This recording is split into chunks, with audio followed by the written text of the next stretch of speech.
And we are back. We are finally back at home after the most epic trip to Mexico.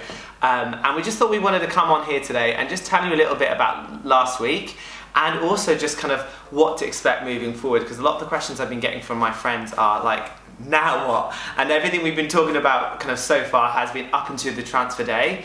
And on Thursday, we are going to do a video all about that transfer day as well, so stay tuned for that. I can't wait to watch these videos back and be like, oh my God, like the lead up to the transfer day was such a big thing.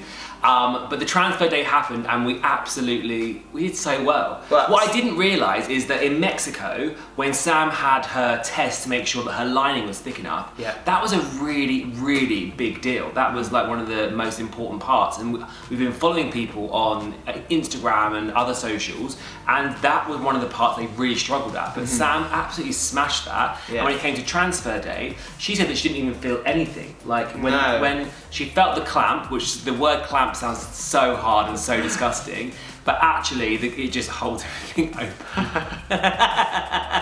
And then she didn't feel anything like going on. And apparently it was just a long needle that just went in and they we didn't really see the actual needle itself. We were on Zoom, so we couldn't actually go into the actual room where she was having it done. So we went into the clinic, but we didn't go into the actual room. And so we watched everything on Zoom, and we were literally like this close to the Zoom, like trying to see every single detail. I suppose that is, you know, this year, that's kind of what we had to do. I suppose if there was no COVID, we would probably be allowed in the room. But me and Stuart were in the hotel on Zoom watching this transfer moment happen. Sam, like, what struck me through this whole process, she's always so calm and so easy. I just think it helped the process just feels so smooth and so easy. And we were like watching like this, and then afterwards we were just like literally laid on the bed. We didn't film this bit, but we were literally laid on the bed and Frances started crying.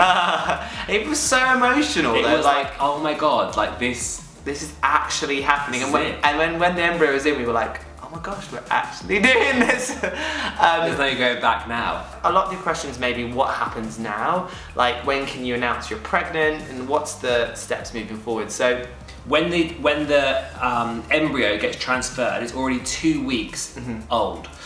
So we're 2 weeks into the pregnancy, as long as everything goes smoothly. But I have this feeling, I always am very optimistic, as you probably can tell, but I have this feeling that it's absolutely work. Yeah, you know what, I'm always conscious about when I'm talking about it, kind of talking like future tripping like we like to do, that I'm conscious that things could go wrong still, but it's just part of my brain that feels like I know that it's going to be fine. We have to wait now for 10 days until we can actually do the test to find out if it has all gone well. So that's in 10 days. Blood test. It's a blood test, and it's in 10 days time, which kind of takes us up to like the 10th of March or 11th of March, something like that.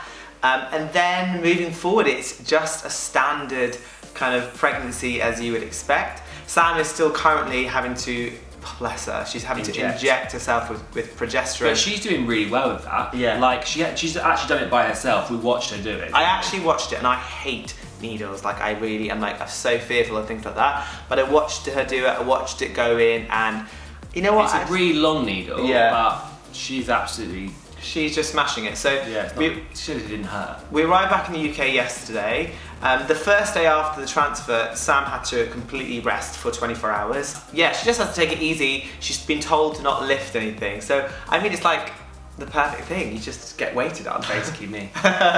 Stuart's kind of acting like he's pregnant anyway. The next step is after the pregnancy test. I was just speaking to Stuart beforehand, because we've been so open about this whole process, and I know in a traditional sense you wouldn't say anything until 12 weeks. No, you wouldn't say anything until 12 weeks. But we will let you know. But I was like, do we say?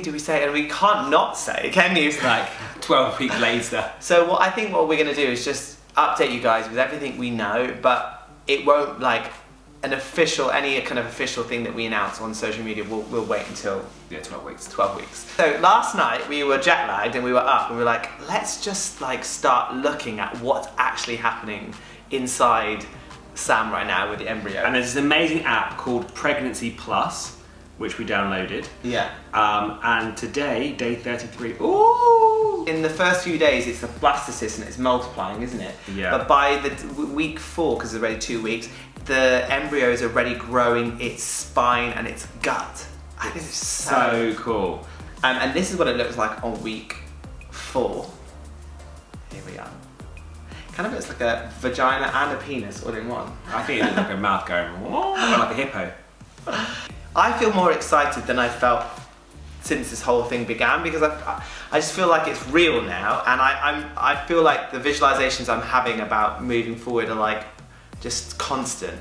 And like Stuart says, we are confident, we have every faith that everything's going to be okay. Yeah, that's how I feel. How do you feel? I'm just a little bit jet lagged, a little bit grumpy. I